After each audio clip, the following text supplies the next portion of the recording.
Men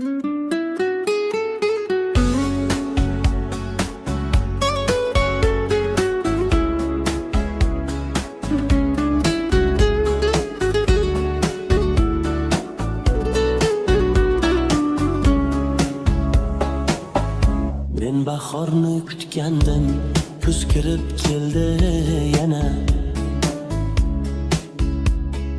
Yuragim qaltiraydi, muz kirib keldi yana. Ishq sevgi shamoli yolg'iz kirib keldi yana.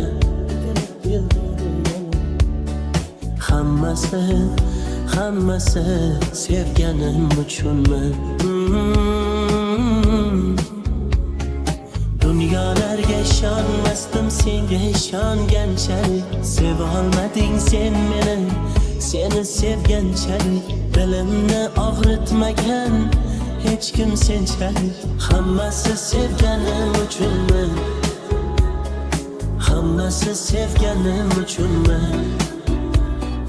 Hammasi seni dilbalardan sevganim uchun. Hammasi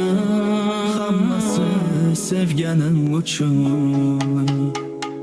Hammasi seni telbalardan sevganim uchunmi?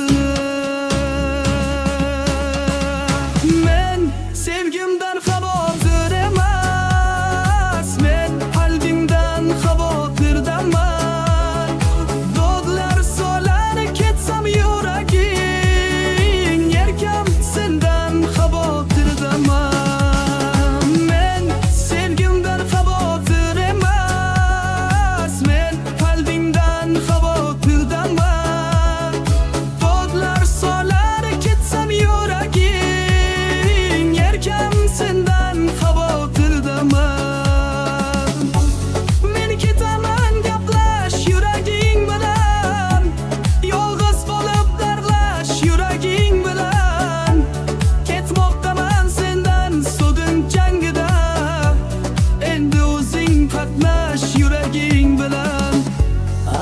Aldab ovutaman yuragim, sendan qanday sovutaman yuragim.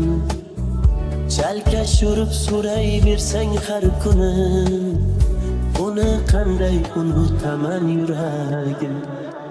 Men sevgimdan xavotir